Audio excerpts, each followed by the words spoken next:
चंद्रशेखरपुर थाना पुलिस को एक खबर आसीथिला जे कि घर मालिक खबर देथिले जे तांको घरे भड़ारे रहउतिबा जणे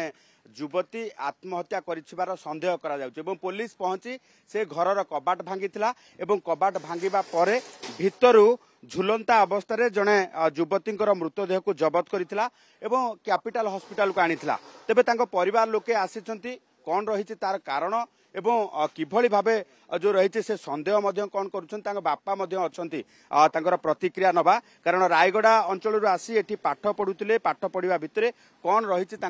प्रतिक्रिया कौन पाई जो बर्तमान संदेह कौन कर कौन आज्ञा बर्तमान आपण आसी कौन देखिले किए खबर शुणिकी आसिलु से भितर सेठू आणिकी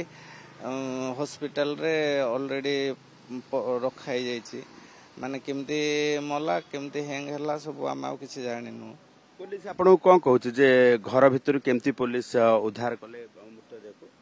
से कहउचंती तो भितर हैंगिंग अवस्था रे उद्धार कले। अच्छा तो कथा होची पुलिस कहउछ आत्महत्या करिछि बोली आपण सेथिरे संदेह किछि अछि कि पिलाटा हस खुशी रो सब स्पोर्ट्स फोर्स रे रहे तो से आत्महत्या कर नथिबो मुझे भाबुछ। कौन संदेह कर ना सर कहि परिबेनी अभियोग होउची जे किछि सुनिबा को मिलुची जे तांको मोबाइल थारो आरंभ करी अनेक किछि चेकिंग करची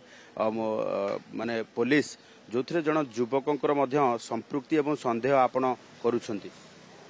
ना मु से सर जानेनी। हां से ता मां को कहले से कहि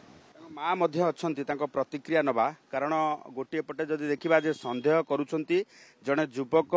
जे कि मेसेज करिसंती धमक मध्य देउछंती जोथि पई से आत्महत्या करिथिबा जो रहिछि आत्महत्या करिबा पई बाध्य हेले बोली वर्तमान संदेह करा जाउछि एवं संदेह स्वरूप जदि देखिबा जे थाना रे लिखित अभियोग मध्य करिवे बोली परिवार लोके कहउछंती।